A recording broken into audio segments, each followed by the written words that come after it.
My name's Michelle Simons and I'm the Dean of Education at the University of Western Sydney. And we have a particular interest in preparing teachers who work in vulnerable and low SES communities.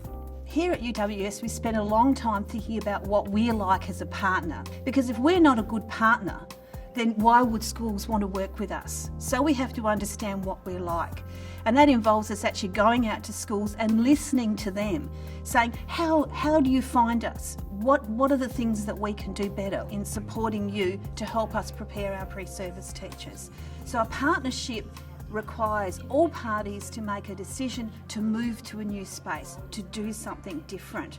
But it starts with you reflecting on how you are as a partner, getting to know your partner, planning collaboratively. You then think about the resources that you need to bring. You need to have a commitment to work collaboratively, but to monitor, reflect and learn as you go along the way.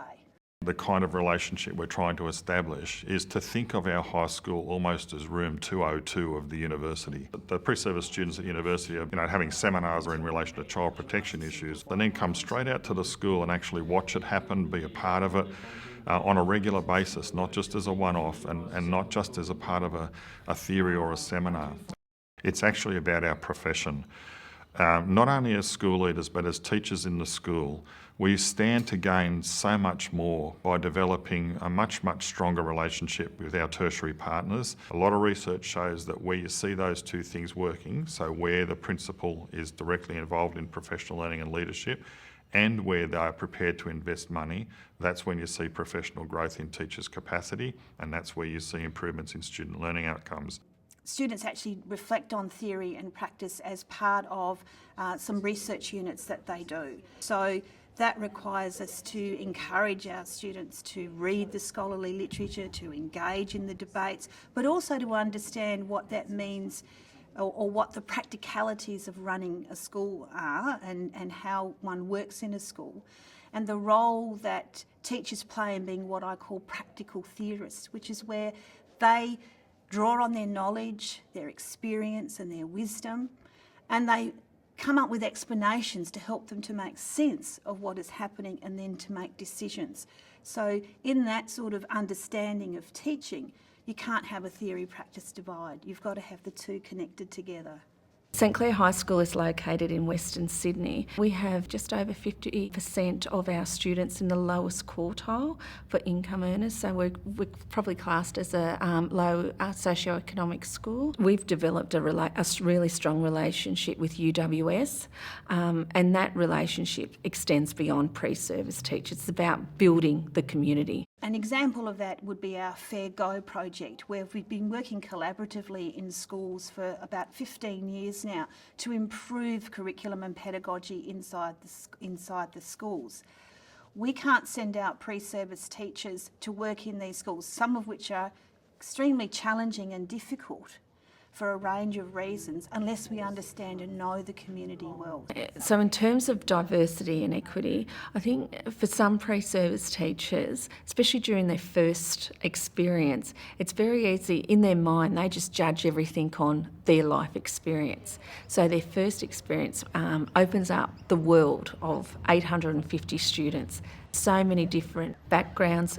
We need to spend a fair bit of time with them during those initial contact visits to explain the school context, explain where our students come from, their levels of education of the family, how we speak to families, how we speak to students with disabilities, how we make adjustments for kids with disabilities so that they can access the curriculum.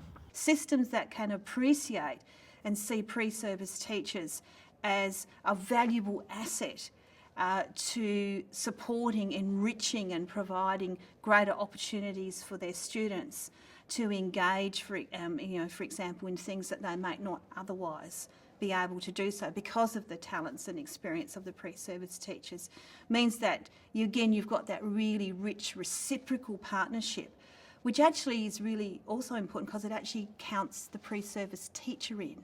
So they're part of the partnership. But it takes a fairly high level and quite a strongly sophisticated and committed system to actually understand and see pre-service teachers as part of the teaching workforce. I've never felt like I've had to hide away and, not share my ideas. I've never felt as though I couldn't share what I thought might work or something that I would like to experiment or try out.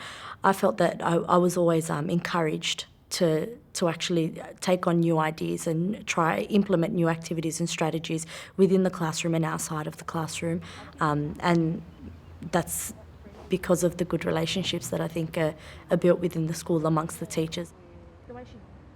We share a responsibility for future generations of teachers and future generations of students to be able to do everything that we can to guarantee that when a pre-service teacher becomes part of the full-time teaching profession, that they've got the skills and the capabilities to ensure that every student has the best opportunity to do the best they can in every single classroom, every lesson. And it's not something that can be left to chance down the track. It's something that involves quality pre-service, quality early career and ongoing professional learning.